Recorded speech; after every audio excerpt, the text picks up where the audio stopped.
Daniel, capítulo 1. Era o 3º ano do reinado de Joaquim em Judá, quando o rei Nabucodonosor da Babilônia declarou guerra a Jerusalém e sitiou a cidade. O Senhor entregou o rei Joaquim de Judá nas mãos dele, com alguns utensílios do templo de Deus. Nabucodonosor levou o rei e os utensílios para a casa do tesouro do seu Deus, na terra da Babilônia, a antiga Sinear. O rei ordenou a Aspenaz, chefe de pessoal do palácio, que escolhesse alguns israelitas da família real e da nobreza, jovens que fossem saudáveis e de boa aparência, inteligentes e de boa formação, de potencial para cargos de liderança no governo, gente de elite, e lhes ensinasse a língua e a cultura da Babilônia. O rei ordenou também que servissem a eles o mesmo cardápio do rei. Comiam do bom e do melhor e o mais fino vinho. Depois de 3 anos de treinamento, assumiriam cargos na corte do rei. 4 homens de Judá, Daniel, Ananias, Misael e Azarias, estavam entre os escolhidos. O chefe de pessoal do palácio deu a eles nomes babilônicos. Daniel passou a chamar-se Beltesazar. Ananias foi chamado Sadraque. Misael foi chamado Mesaque. E Azarias foi chamado Abed-nego. Mas Daniel decidiu que não iria ficar impuro com a comida do rei, nem beber o vinho dele. Por isso pediu ao chefe de pessoal do palácio que o autorizasse a não comer do cardápio do rei. Pela graça de Deus, o chefe de pessoal do palácio gostou de Daniel e autorizou, mas o advertiu. Tenho medo que meu senhor o rei possa fazer. Foi ele quem determinou esse cardápio. E se perceber que vocês não estão saudáveis como os outros, vai pedir minha cabeça. E então Daniel apelou ao responsável que havia sido designado pelo chefe de pessoal do palácio para cuidar dele, de Ananias, Misael e Azarias. Faça uma experiência conosco por 10 dias. Traga apenas vegetais e água.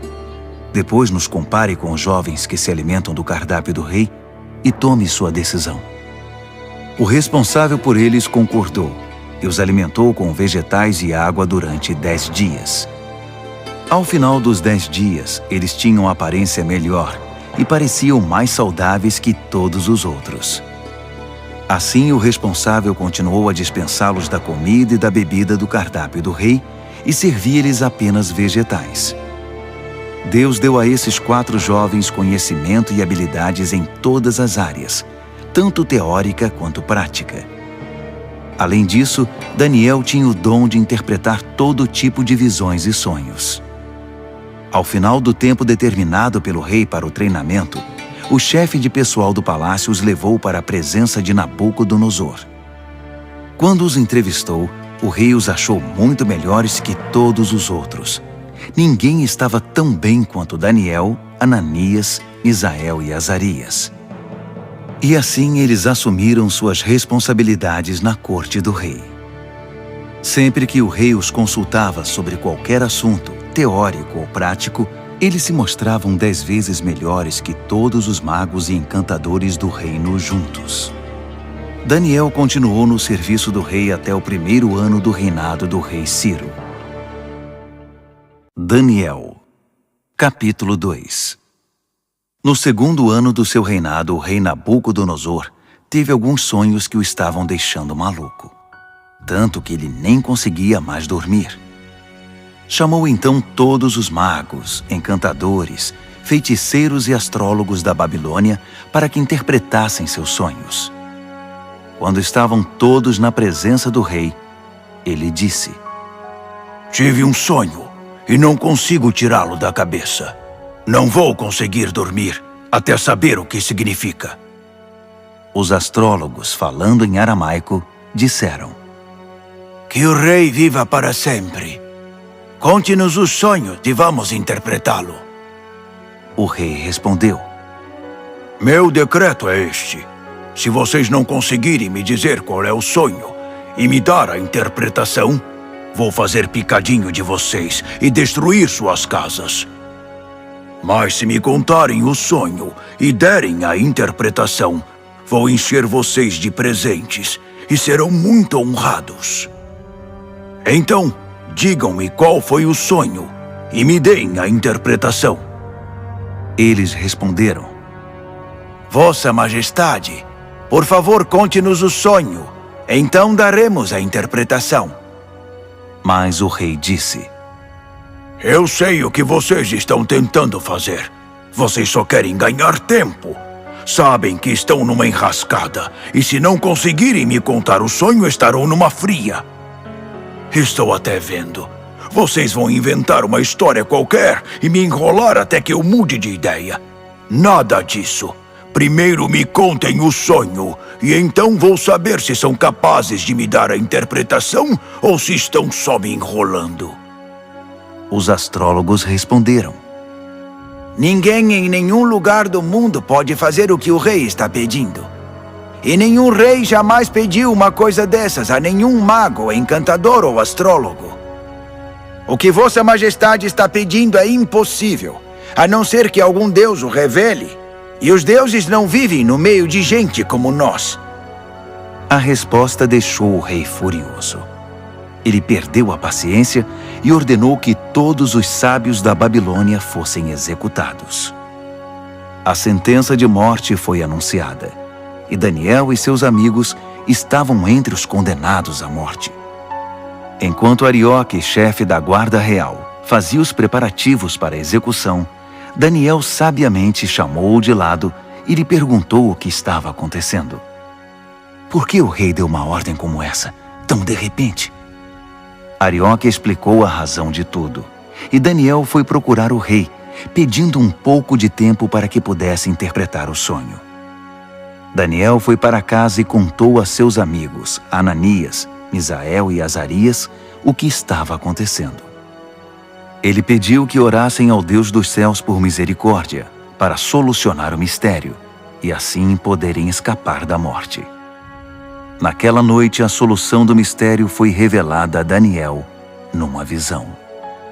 Daniel louvou ao Deus dos céus, dizendo: Bendito é o nome de Deus para todo sempre.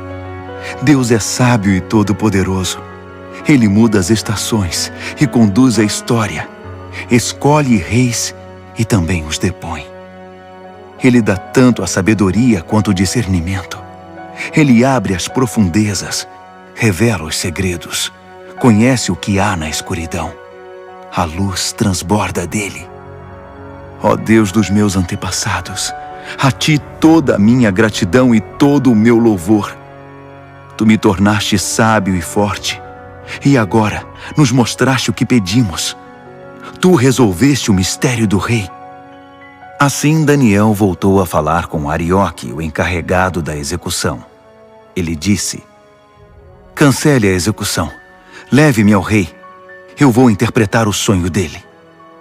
Arioque não perdeu um minuto. Correu ao rei, levando Daniel com ele, e disse: Achei um homem entre os exilados de Judá que pode interpretar o sonho. O rei perguntou a Daniel, cujo nome babilônico era Beltesazar: Você tem certeza de que pode fazer isto?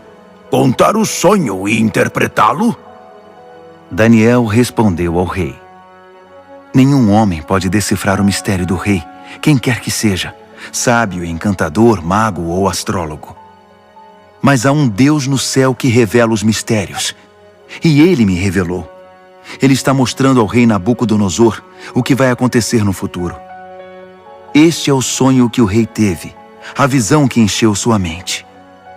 Enquanto Vossa Majestade estava deitado na cama, ó rei, vieram ideias sobre o que vai acontecer no futuro.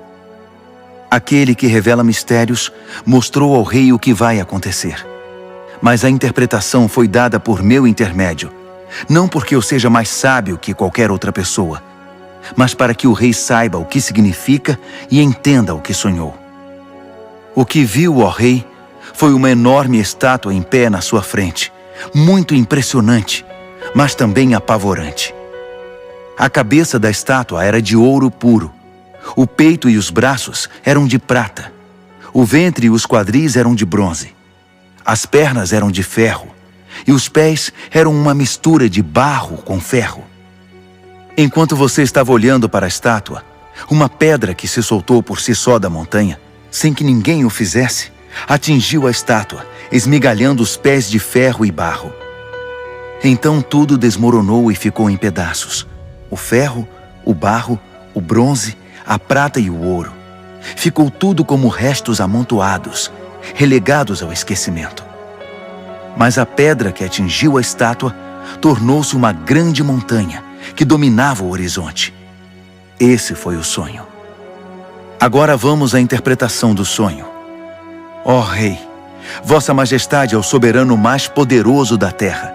O Deus do céu deu tudo ao Senhor: governo, poder, força e glória. Ele o designou responsável pela humanidade e por todos os animais do campo e as aves do céu, no mundo todo. O rei é o cabeça de todos os governantes.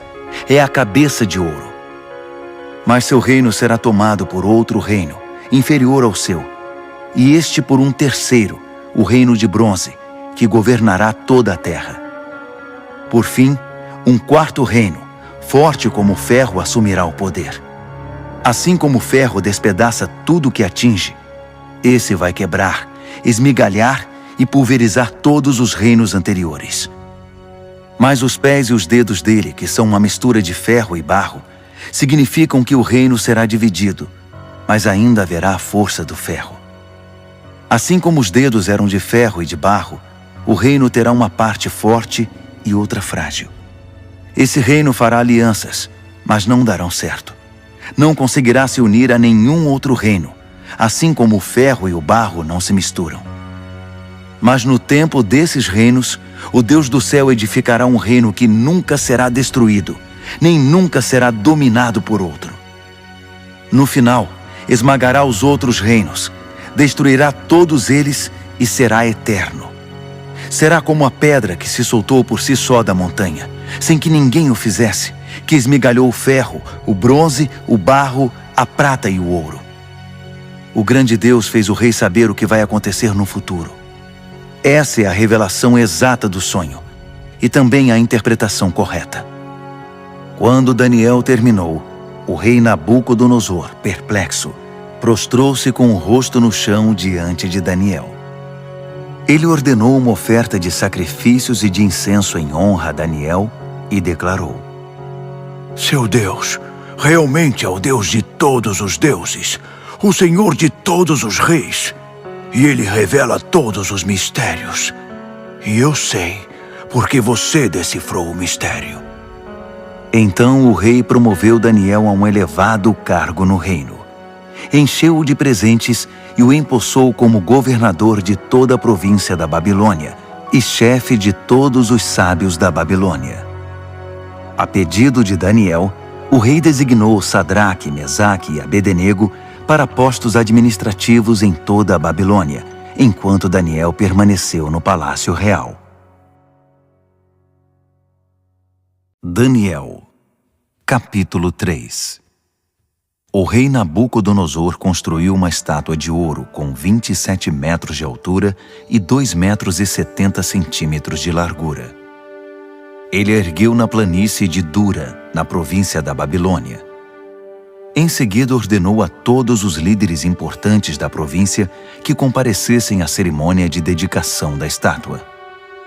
Todos vieram para a cerimônia e tomaram seus lugares diante da estátua que Nabucodonosor havia erguido. Um arauto apareceu e proclamou em voz alta: Atenção, todos! Ouçam vocês de todas as raças, cores e crenças! Quando ouvirem o som da trombeta, do pífaro, da cítara, da harpa, do saltério e da flauta dupla, dobrem os joelhos e adorem a estátua de ouro que o rei Nabucodonosor ergueu. E quem não se ajoelhar, não adorar a estátua, não importa quem seja, será lançado imediatamente na fornalha. O som começou a tocar. Todos os instrumentos musicais da Babilônia e gente de todas as raças, cores e crenças dobraram os joelhos e adoraram a estátua de ouro que o rei Nabucodonosor havia erguido. Foi então que os astrólogos da Babilônia se manifestaram e acusaram os judeus. Eles disseram ao rei Nabucodonosor: Que o rei viva para sempre. Vossa Majestade deu ordens severas para que, ao ouvir o som tocar, deveríamos nos ajoelhar e adorar a estátua de ouro, e quem não o fizesse seria jogado na fornalha. Mas os judeus, Sadraque, Mesaque e Abednego, a quem o rei designou cargos elevados na província da Babilônia, ignoraram a ordem, ó rei. Eles não respeitam os nossos deuses e se negam a adorar a estátua de ouro que mandou erguer. Furioso, o rei Nabucodonosor ordenou que Sadraque, Mesaque e Abednego fossem trazidos.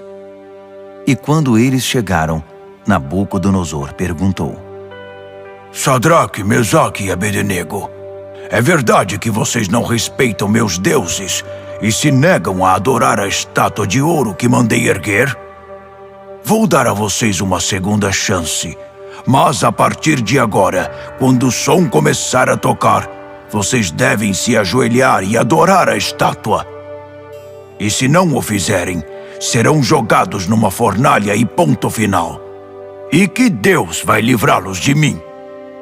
Sadraque, Mesaque e Abednego responderam: Sua ameaça não nos assusta.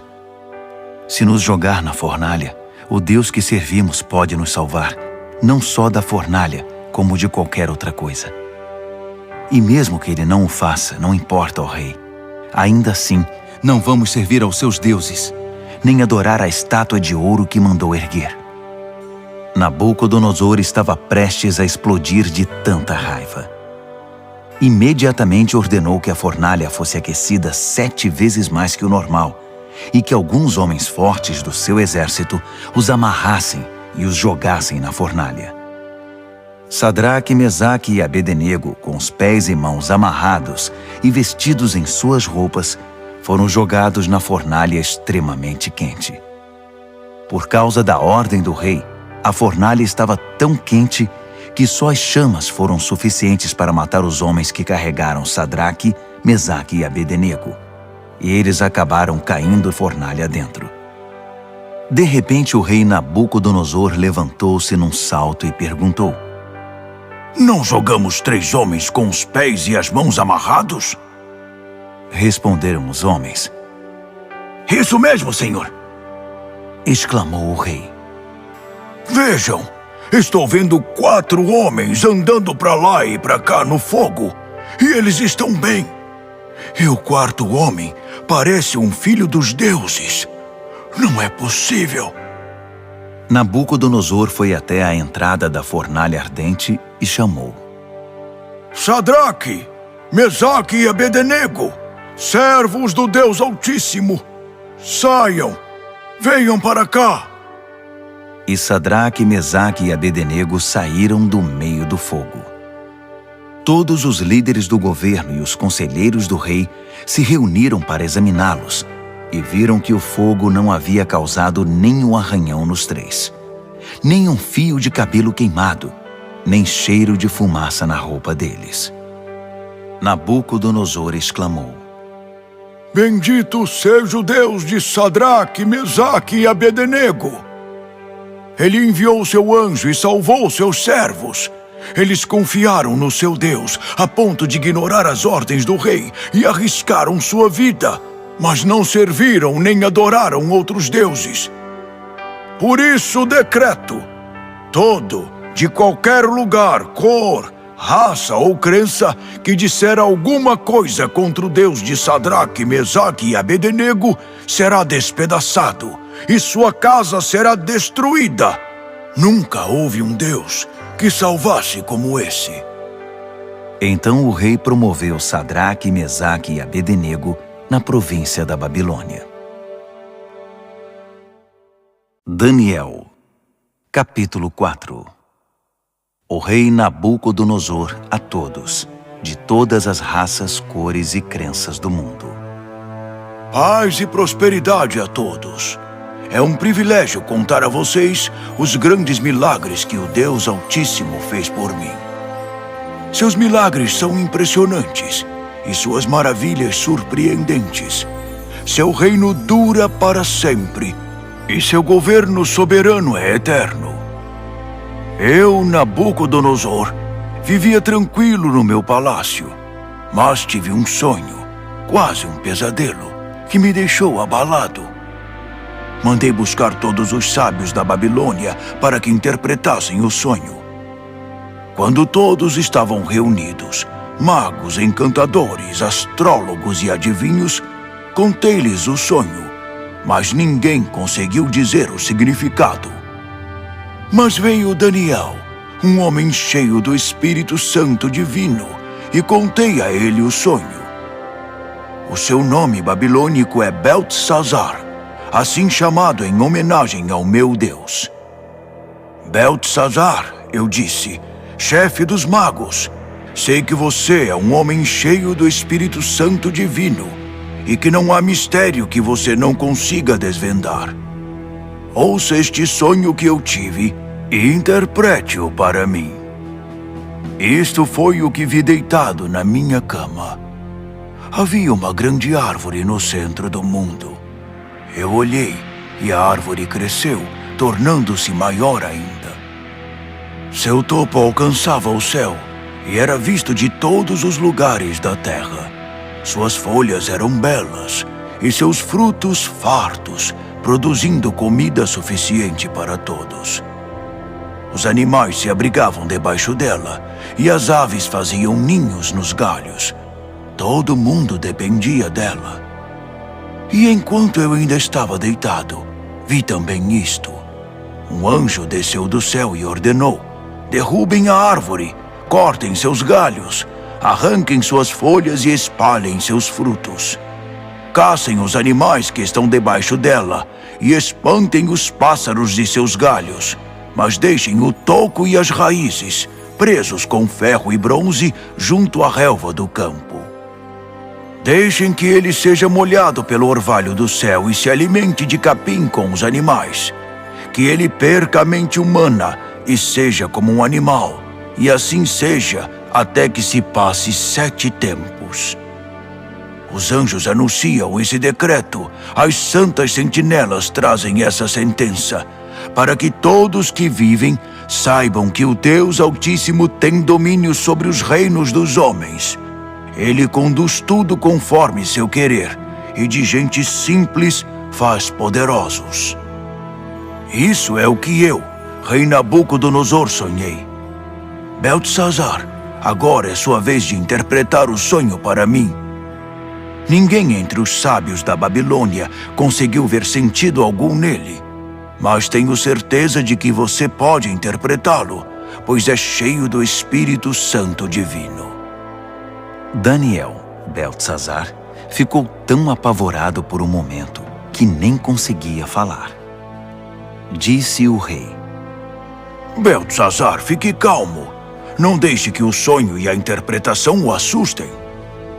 Disse Beltesazar: meu senhor, gostaria que esse sonho fosse sobre seus inimigos e a interpretação para seus adversários. A árvore que você viu e que cresceu e ficou tão alta que o topo alcançava o céu, visível dos 4 cantos da terra. A árvore de folhagem viçosa e fartos frutos, suficiente para todos. A árvore sob a qual os animais buscavam refúgio e na qual as aves faziam seus ninhos. É o Senhor, ó Rei. Vossa Majestade é a árvore. Você cresceu e ficou forte. Sua Majestade atinge o céu e seu governo se estende aos 4 cantos da terra. E os anjos que desciam do céu proclamando: derrubem a árvore, destruam-na, mas deixem o toco e suas raízes na terra, presos com ferro e bronze junto à relva do campo. Deixem que ele seja molhado pelo orvalho do céu e que se alimente de grama com os animais durante 7 tempos. Isso, ó Rei, também se refere ao Senhor. Significa que o Deus Altíssimo proclamou uma sentença contra o rei. Será tirado do convívio dos homens e viverá com os animais. Se alimentará de capim como os bois e se molhará com o orvalho do céu. Isso durará 7 tempos, e o Senhor aprenderá que o Deus Altíssimo tem o domínio dos reinos dos homens e conduz tudo conforme seu querer.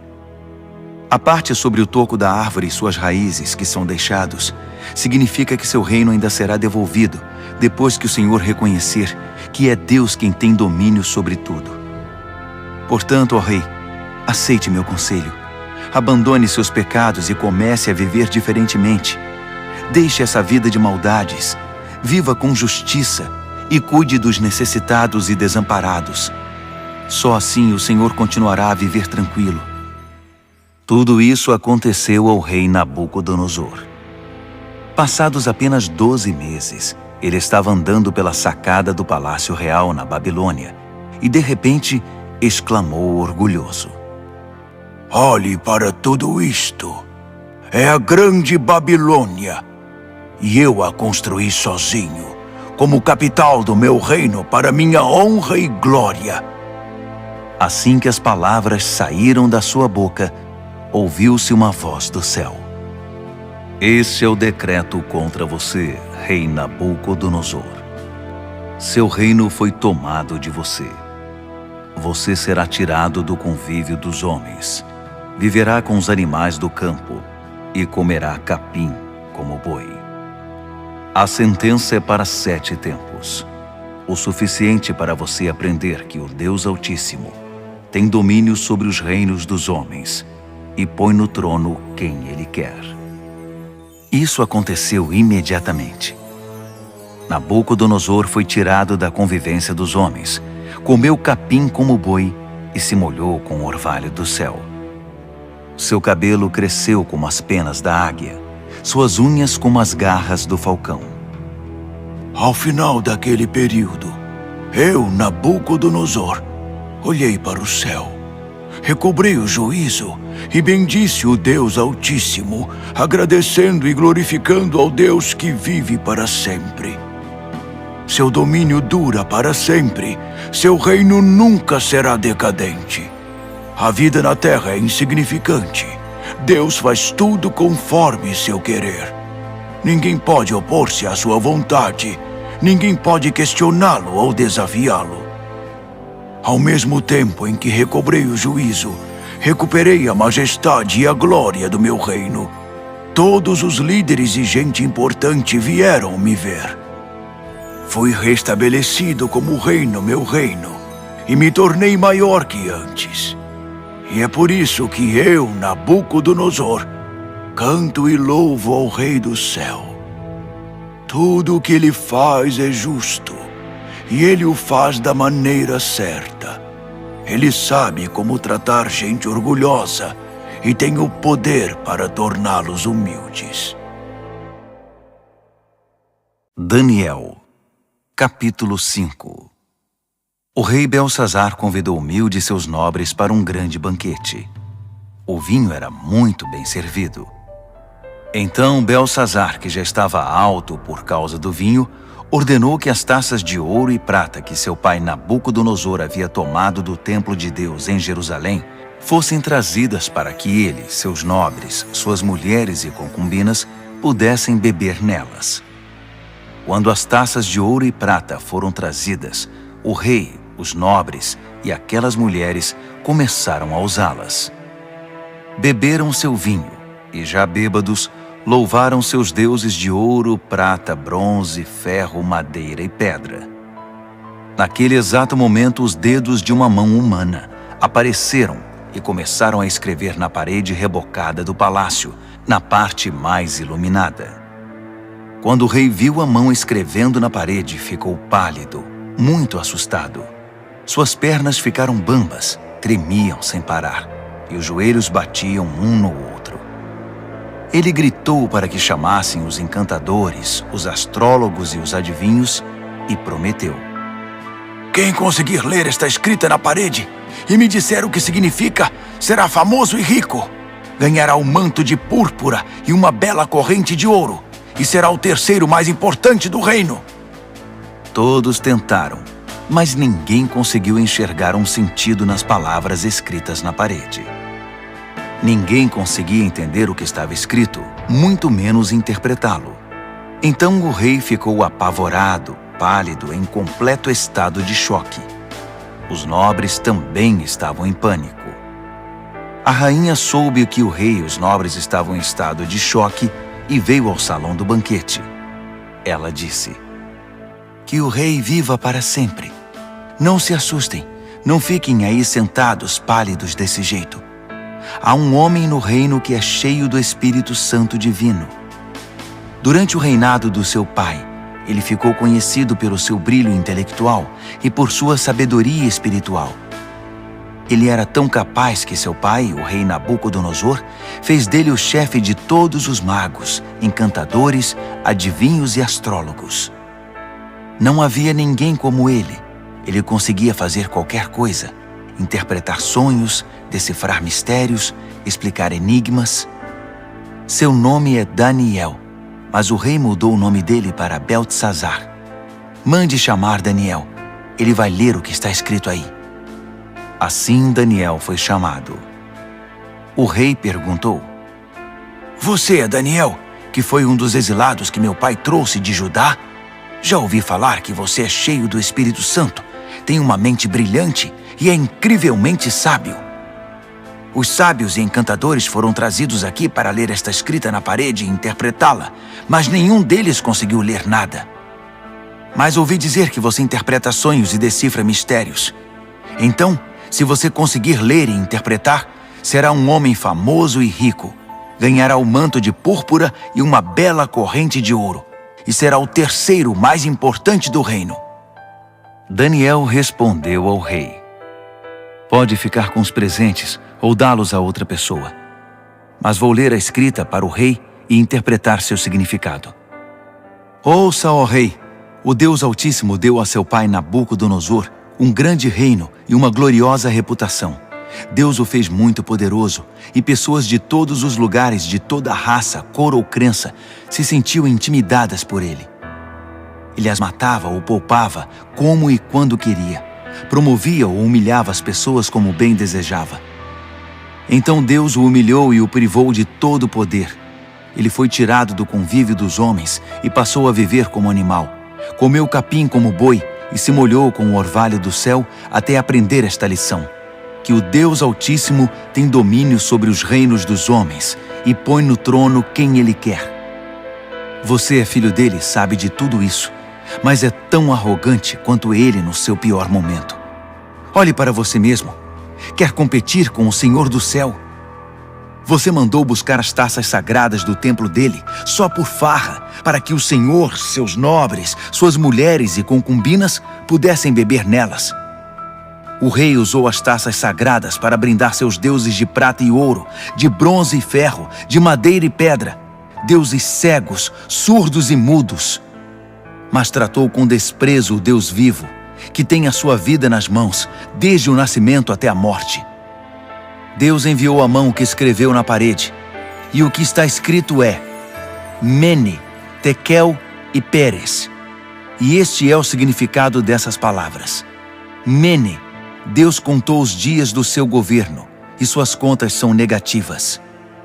Tekel, você foi pesado na balança e está em falta. Peres, seu reino foi dividido e entregue aos medos e persas. Beltesazar fez o que havia prometido.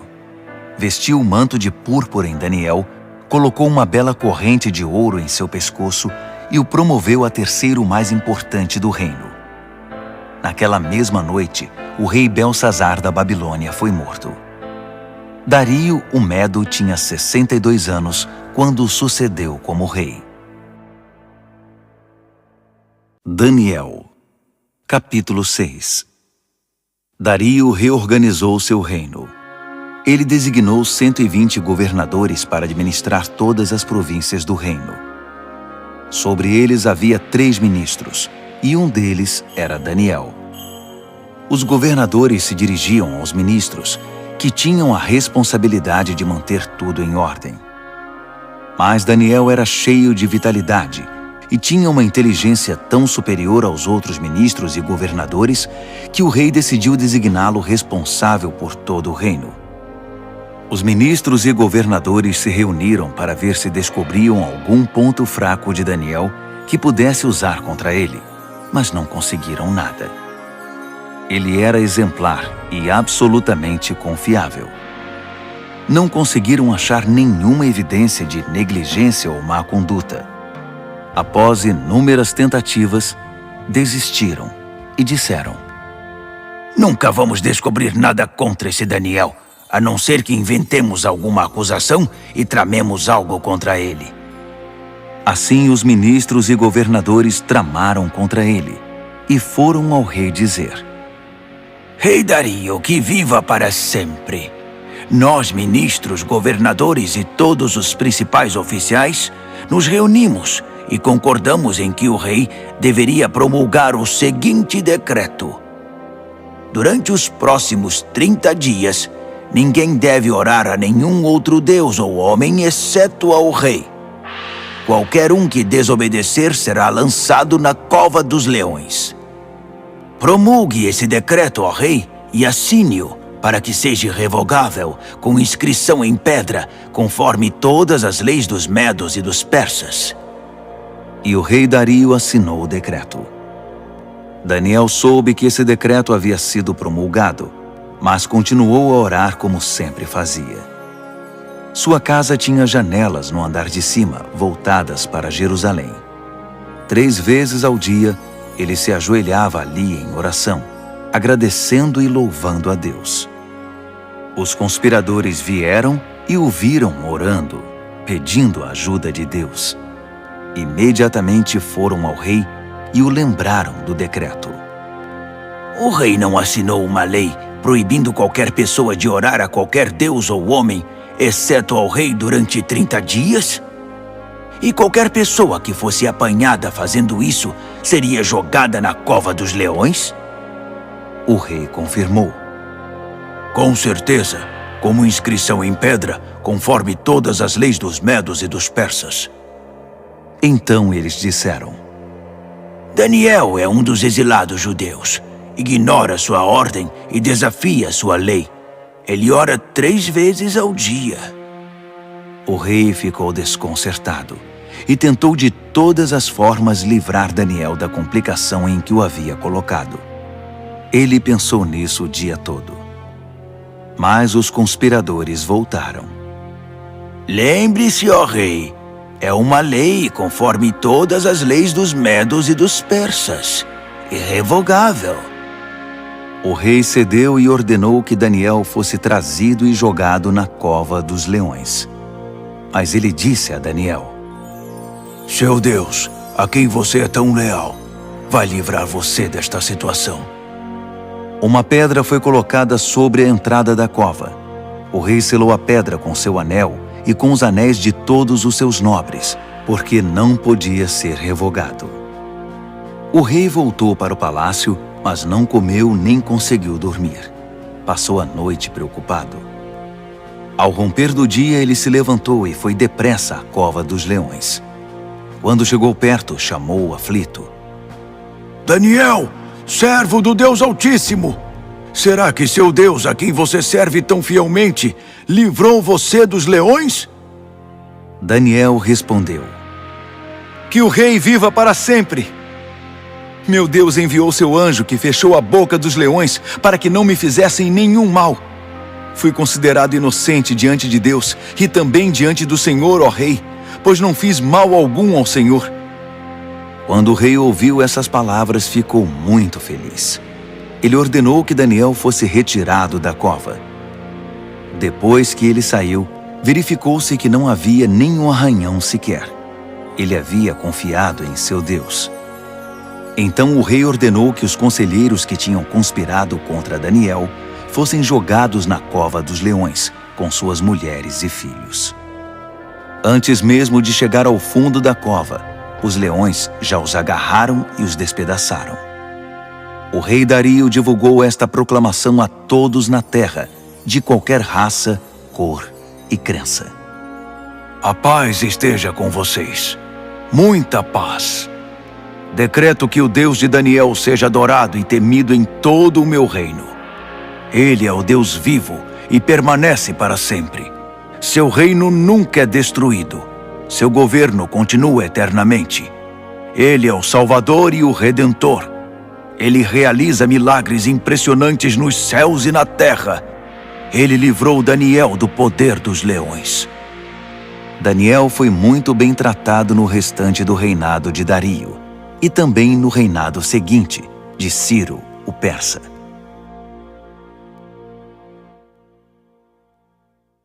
Daniel, capítulo 7.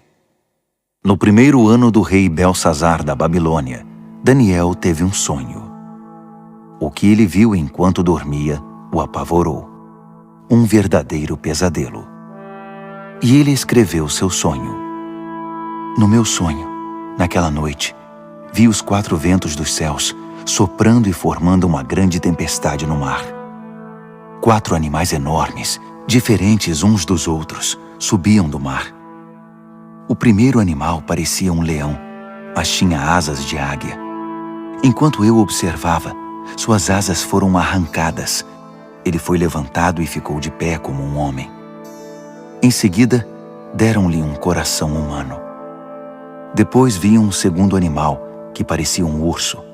Ele se levantou, segurando 3 costelas nas mandíbulas, e recebeu esta ordem: ataque, devore tudo, encha a barriga.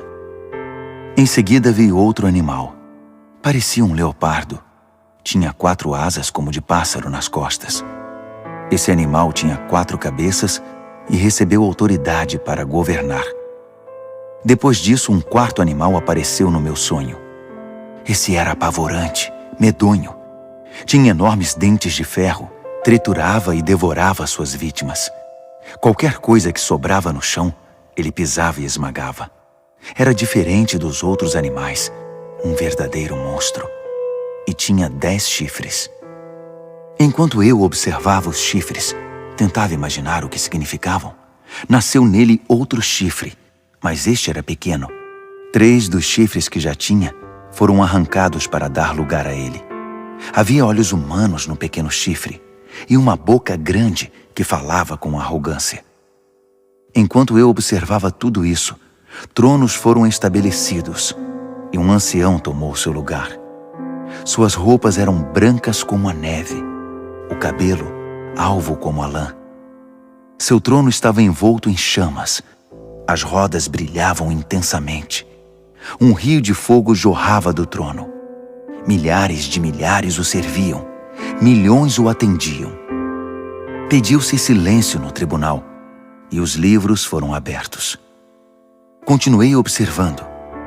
O chifre pequeno falava com arrogância e enquanto eu observava, o monstro foi morto e seu corpo foi lançado no fogo.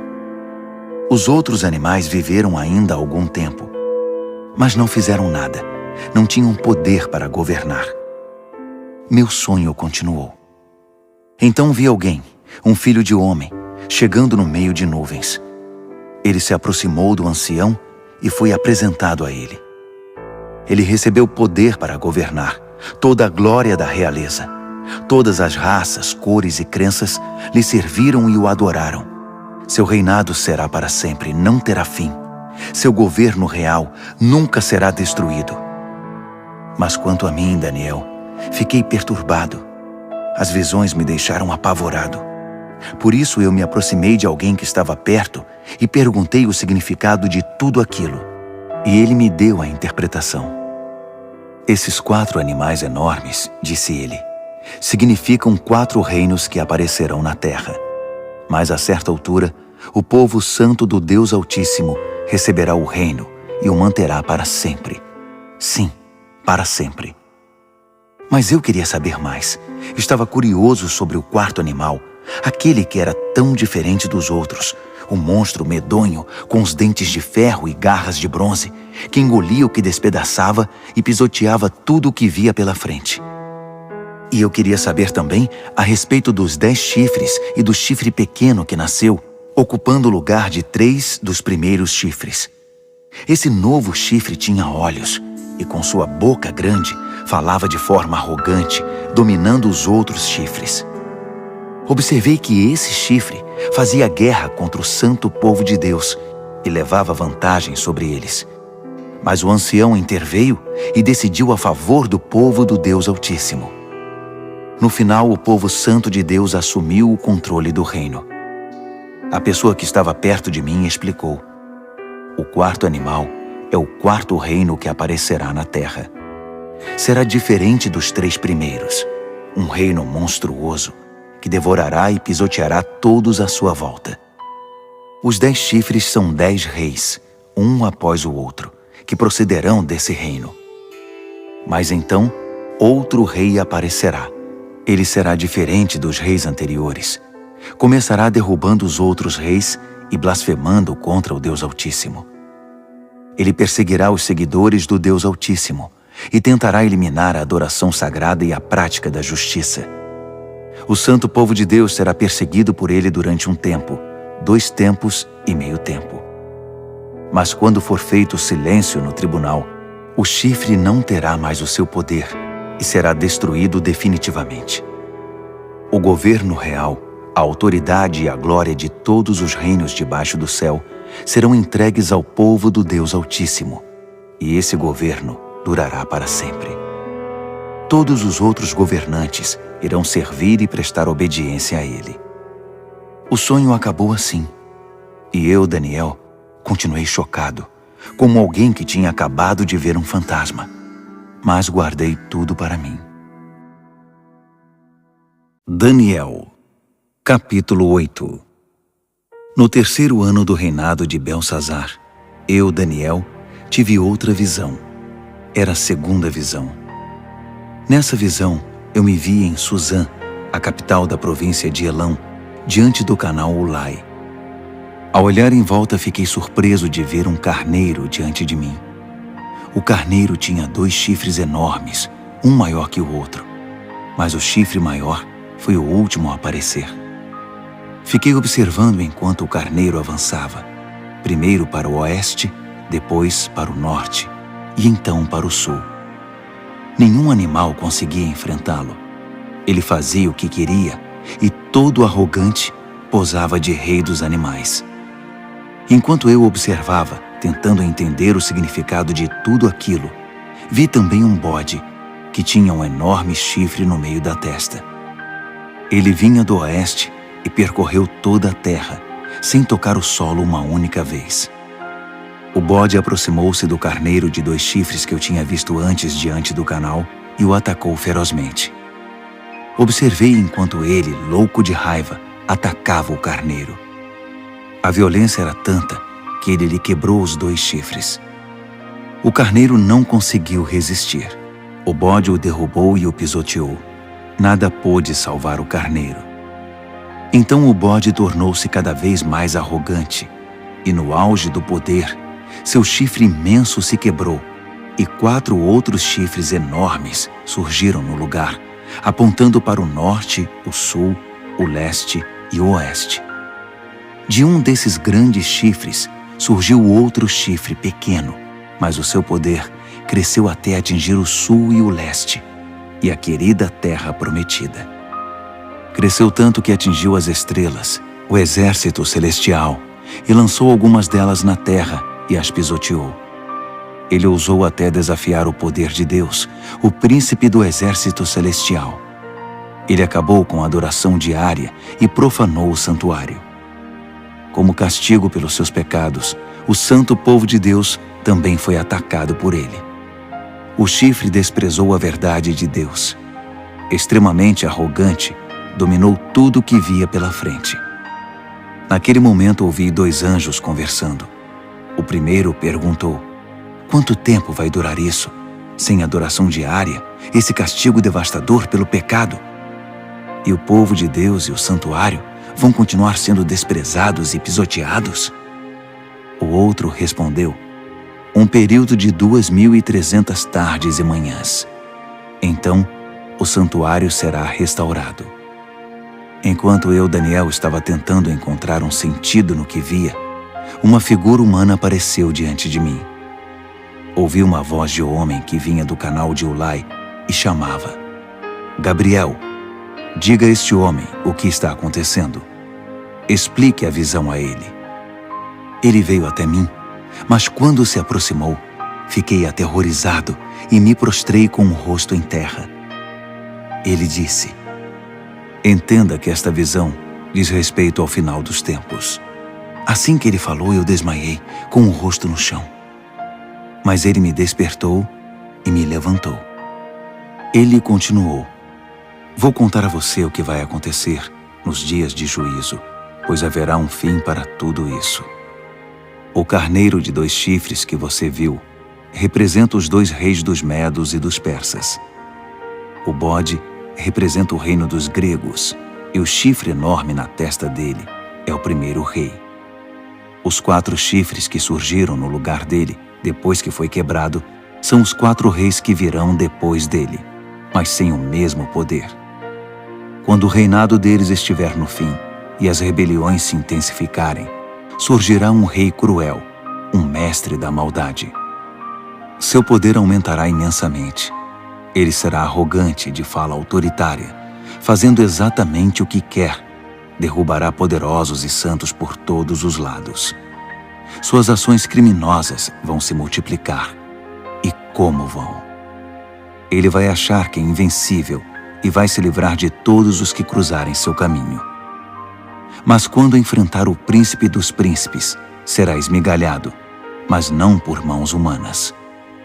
A visão das 2.300 tardes e manhãs é precisa, mas confidencial. Então, mantenha-a em segredo. Refere-se ao futuro distante. Eu, Daniel, acabado, esgotado por alguns dias, finalmente encontrei forças para voltar ao trabalho e tratar dos negócios do rei. Mas continuei apavorado com a visão, pois não conseguia entender coisa alguma. Daniel, capítulo 9. Dario, filho de Xerxes, da linhagem dos Medos, tornou-se rei da Babilônia. No primeiro ano do seu reinado, eu, Daniel, meditava nas Escrituras, e de acordo com a mensagem do Eterno ao profeta Jeremias, Jerusalém teria de ficar em ruínas durante 70 anos. Recorri ao Senhor Deus em busca de uma resposta, orava com dedicação e sinceridade, jejuava, vestia pano de saco e me ajoelhava nas cinzas. Derramei meu coração e abri minha alma para o Eterno, meu Deus. Ó Senhor, grande e soberano Deus, Tu nunca falhas em cumprir a Tua aliança. Nunca desistes daqueles que Te amam e obedecem ao que ordenas. Mas nós pecamos de todas as formas possíveis. Cometemos pecados terríveis, fomos rebeldes, enganamos e pegamos atalhos para fugir dos Teus caminhos. Fizemo-nos de surdos diante dos Teus servos, os profetas, que pregaram Tua mensagem aos nossos reis e líderes, aos nossos pais e a todo o povo da terra. Tu fizeste tudo certo, Senhor, mas tudo que temos a apresentar é culpa e vergonha, todos nós, o povo de Judá, os cidadãos de Jerusalém, Israel no exílio e em todos os lugares por onde fomos espalhados, por ter Te traído. Ah, sim, fomos envergonhados publicamente, todos nós, nossos reis, líderes, pais, diante do mundo. Mas foi bem merecido, por causa do nosso pecado. A Tua compaixão é nossa única esperança, ó Senhor, o nosso Deus, porque na nossa rebeldia abrimos mão dos nossos direitos. Não prestamos atenção em Ti quando nos disseste como deveríamos viver, nem obedecemos ao ensinamento proclamado por Teus servos, os profetas. Todos nós em Israel optamos por Te ignorar. Desprezamos Tuas instruções para fazer apenas o que era do nosso agrado. E agora estamos pagando por isso. A maldição expressa claramente na revelação feita a Moisés, servo de Deus, agora está fazendo efeito entre nós. É o salário do nosso pecado contra Ti. Fizeste a nossos governantes o que prometeste fazer. Trouxeste desgraça sobre nós em Jerusalém, a pior já registrada. E como estava escrito na revelação de Deus a Moisés, a catástrofe foi total. Nada foi poupado. Nós nos mostramos obstinados no nosso pecado, sem nunca considerar Tuas orientações, ignorando Tuas advertências. Assim, com razão, deixaste que a desgraça viesse sobre nós com tudo. Tu, ó Eterno, Tens todo o direito de fazer isso, pois nós te ignoramos de maneira persistente, com muita culpa no cartório. Ó Senhor, Tu és nosso Deus, pois livraste Teu povo da terra do Egito numa grande demonstração de poder. O povo ainda fala nisso. Confessamos que pecamos, que vivemos uma vida de maldades. Como sempre tens agido, consertando as coisas e endireitando as pessoas. Por favor, afasta Tua grande ira contra Jerusalém, que é Tua cidade, Teu santo monte. Sabemos que foi por culpa nossa que isso aconteceu. Tudo por causa do nosso pecado e do pecado de nossos pais. E agora estamos envergonhados diante de todos. Somos motivo de zombaria na nossa vizinhança. Por isso, ouve, ó Deus, esta oração sincera do Teu servo. Tem misericórdia do Teu santuário arruinado. Age de acordo com o que és, não segundo o que somos. Atende nossa oração, ó Deus. Abre os olhos e observa a nossa cidade arruinada, a cidade chamada pelo Teu nome. Sabemos que não merecemos Tua atenção. Nosso apelo é a Tua compaixão. Esta oração é nossa única esperança. Senhor, ouve-nos. Senhor, perdoa-nos. Senhor, olha para nós e faz alguma coisa. Senhor, não nos desprezes. Tua cidade e Teu povo são chamados pelo Teu nome. Defende Teus interesses. Enquanto eu derramava meu coração, confessando meu pecado e o pecado do meu povo Israel, orava e apresentava toda a minha vida diante do Eterno e intercedia pelo santo monte do meu Deus. Enquanto eu estava mergulhado na oração, Gabriel, o ser semelhante a um homem, aquele que eu tinha visto numa visão anterior, aproximou-se de mim, voando como uma ave na hora da adoração da noite. Ele se pôs diante de mim e disse: Daniel, vim esclarecer as coisas.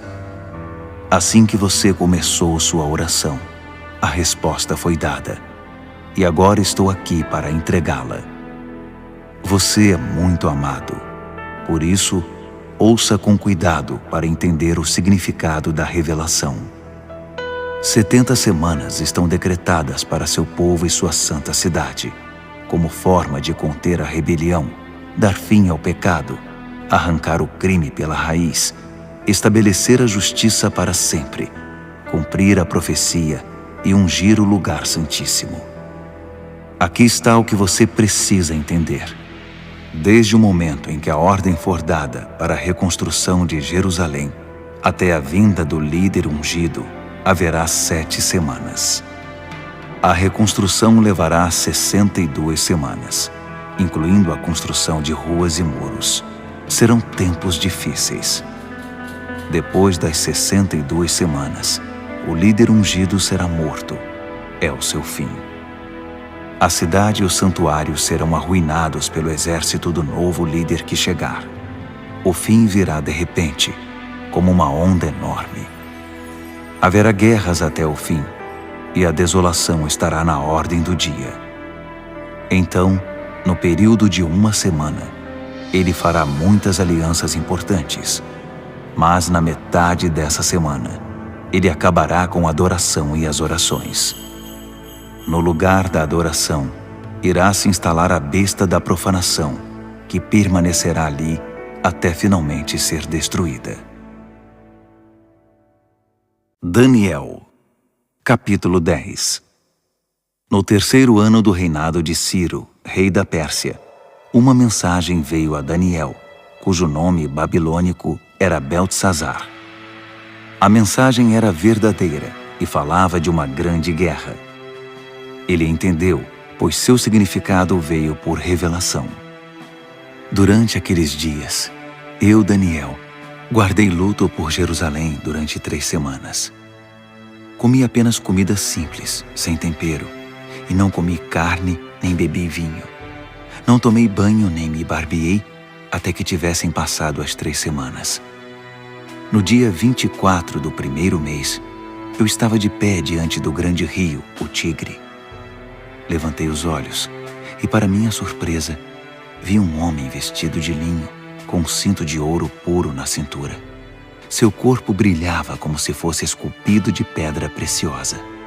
A face era radiante e os olhos, vivos e penetrantes como tochas. Os braços e pernas reluziam como bronze polido, e sua voz soava como um grande coral. Eu, Daniel, fui o único a vê-lo.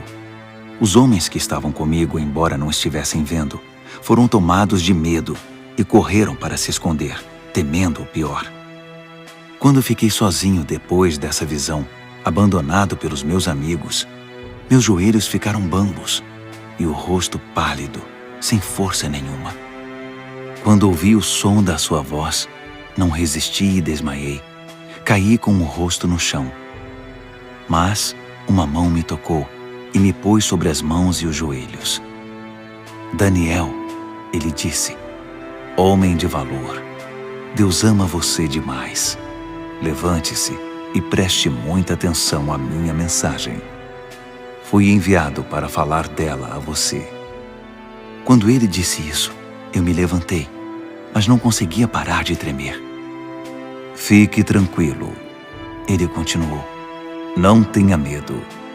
Quando você decidiu se humilhar para receber entendimento, sua oração foi ouvida, e eu me dispus a vir até aqui.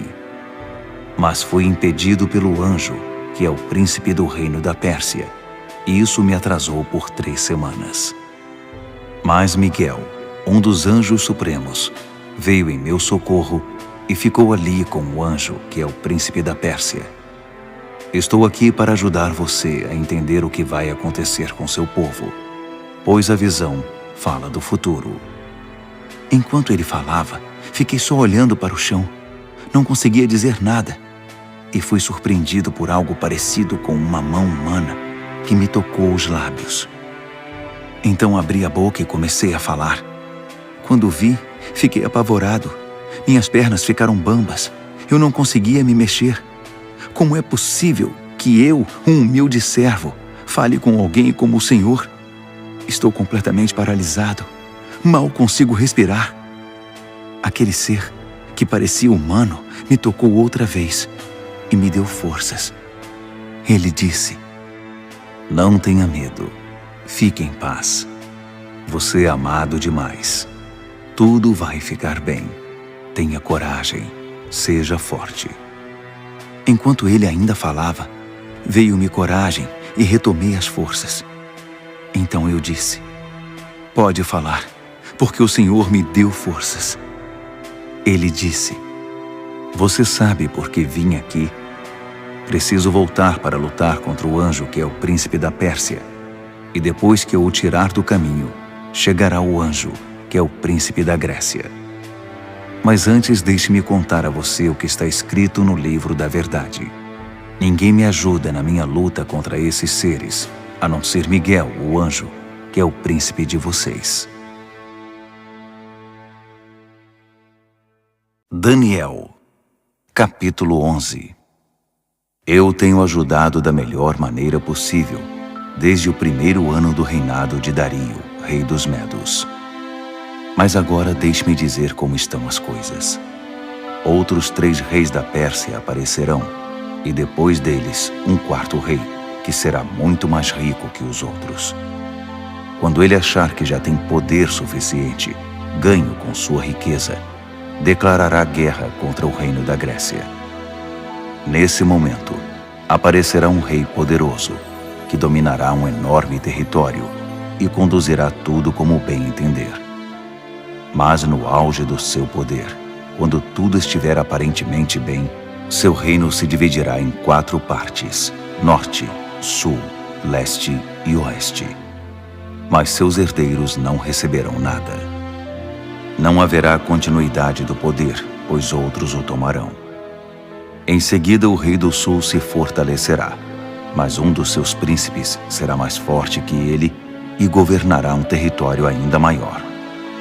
Depois de alguns anos, os dois se tornarão aliados, e a filha do rei do sul se casará com o rei do norte para consolidar o acordo. Mas a influência dela enfraquecerá, e seu filho não sobreviverá. Ela, seus servos, seu filho e seu marido serão traídos. Algum tempo depois, alguém da família real aparecerá e assumirá o trono. Ele assumirá o comando do exército, invadirá o norte e alcançará grande vitória. Ele tomará os deuses de metal deles e todos os utensílios de ouro e prata que os acompanham e os levará para o Egito.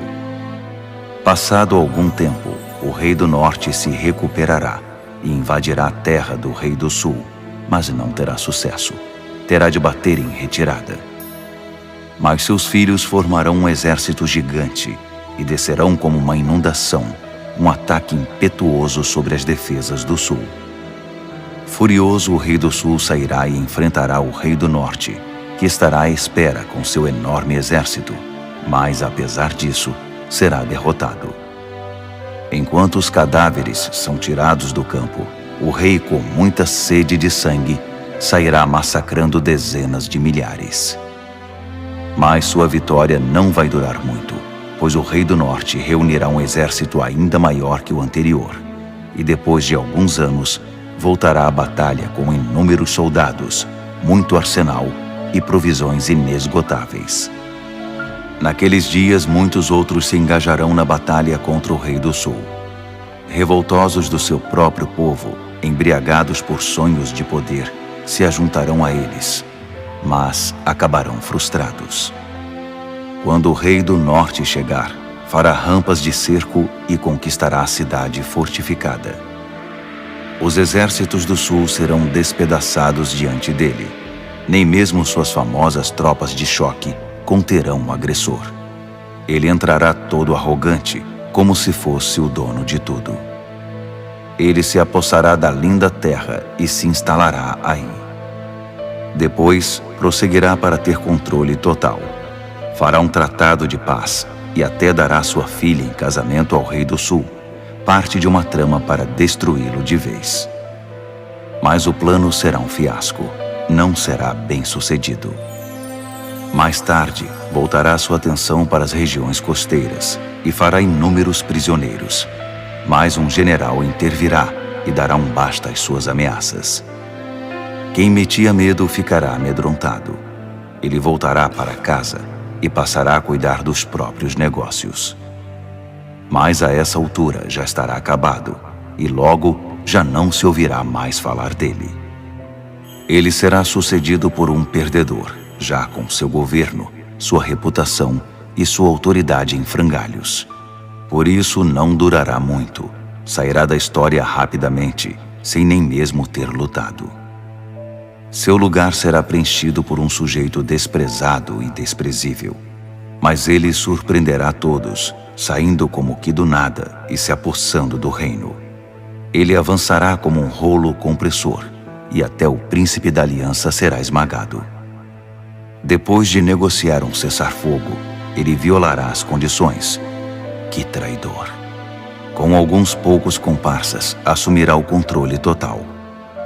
Ele invadirá as províncias mais ricas, quando elas menos esperarem. Ultrapassará todos seus antepassados. Prenderá e saqueará. Viverá com seus amigos num luxo desmedido. Ele fará planos contra as cidades fortificadas, mas não será por muito tempo. Ele ajuntará um grande exército muito bem armado para combater o rei do sul. Em resposta, o rei do sul manterá seu exército, ainda maior, a postos, pronto para a batalha.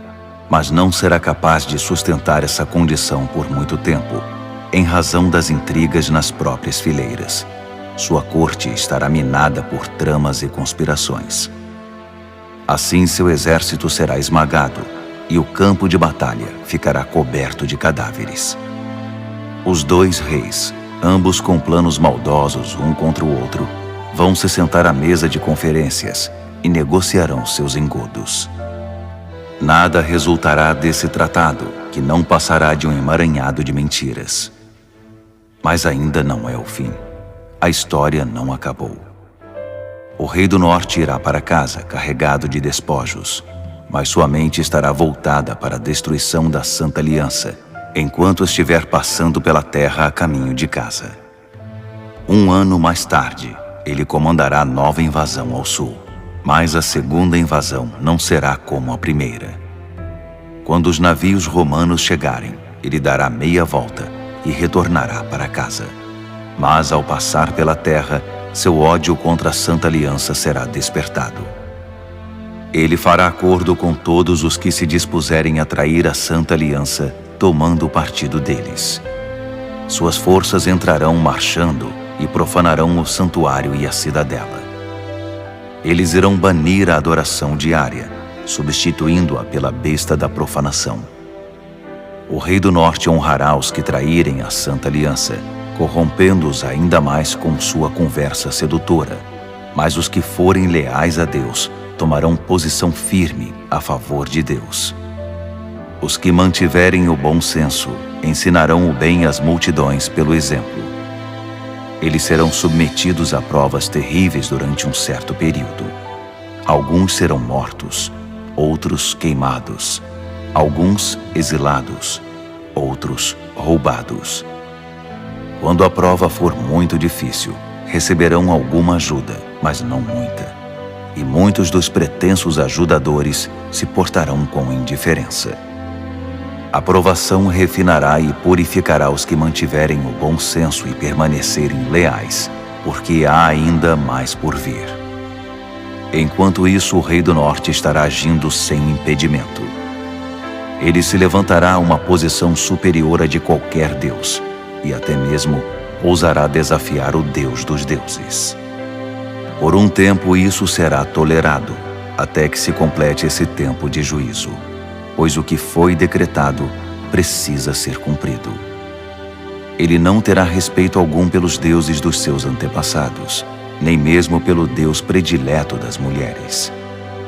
Desprezando qualquer Deus, o rei do norte se inchará de orgulho e se achará maior que todos eles. Ele chegará a ponto de desprezar o Deus dos santos, e no lugar em que Deus é adorado, colocará em exibição, com generoso ornamento de prata, ouro e pedras preciosas, um Deus novo, do qual nunca se ouviu falar. Marchando sob a bandeira desse Deus estranho, ele atacará as principais fortalezas. Promoverá todos os que seguirem esse Deus, dando a eles cargos importantes e recompensando-os com concessões de terras. Na conclusão dessa história, o rei do sul o enfrentará, mas o rei do norte se lançará contra ele como um furacão, com seus carros e cavalos e uma grande frota de navios, e varrerá tudo que estiver no seu caminho. Ao entrar na linda terra, as pessoas cairão diante dele como peças de dominó. Só Edom, Moabe e alguns amonitas escaparão. Ele vai avançar, dominando país após país. Nem o Egito escapará. Ele confiscará o ouro, a prata e todos os bens valiosos do Egito. Os líbios e os etíopes cairão com ele. Mas nesse momento, relatos perturbadores virão do norte e do leste e o farão entrar em pânico. Furioso, ele se apressará em suprimir a ameaça. Mas assim que armar suas tendas entre o mar Mediterrâneo e o Monte Santo, inúmeras tendas reais, ele encontrará seu fim. E não haverá uma alma viva por perto para ajudá-lo. Daniel, capítulo 12. Esse será o momento quando Miguel, o grande anjo, que é o príncipe defensor do seu povo, entrará em cena. Será um tempo de desgraça, a pior desgraça que o mundo já conheceu. Mas seu povo será salvo da desgraça, todos os que tiverem um nome escrito no livro. Uma grande multidão, composta daqueles que já morreram e foram sepultados, acordará. Alguns para a vida eterna, outros para a vergonha eterna. Homens e mulheres que viveram de forma sábia e justa brilharão como a noite sem nuvens, repleta de estrelas. E os que conduziram outras pessoas ao caminho certo brilharão como estrelas para sempre. Este é um relato confidencial, Daniel, para seus olhos e ouvidos somente. Mantenha-o em segredo. Guarde o livro fechado à chave até o final. Nesse ínterim, haverá uma busca frenética para se tentar entender o que está acontecendo. Enquanto eu, Daniel, ouvia tudo isso, apareceram 2 seres, um do lado do rio em que eu estava e o outro do outro lado. Um deles perguntou a um terceiro homem vestido de linho que estava acima das águas do rio: até quando vai continuar essa história intrigante? O homem vestido de linho, que estava acima das águas do rio, levantou as mãos para o céu. Ouvi quando ele jurou solenemente pelo Eterno que seria um tempo, 2 tempos e meio tempo, e que quando o opressor do povo santo fosse derrubado, a história chegaria ao seu final. Ouvi tudo isso claramente, mas não entendi. Por isso perguntei: Senhor, pode me explicar isso? Continue a fazer o que está fazendo, Daniel. Ele disse: a mensagem é confidencial e será guardada a chave até o fim, até que tudo chegue à sua conclusão. O povo será purificado e renovado, mas os maus continuarão sendo maus, sem ter a menor ideia do que está acontecendo. Já os que viverem de forma sábia e justa entenderão tudo. A partir do momento em que a adoração diária for abolida do templo e a besta da profanação for introduzida no seu lugar, vão se passar 1290 dias. Abençoados os que persistirem pacientemente durante os 1335 dias.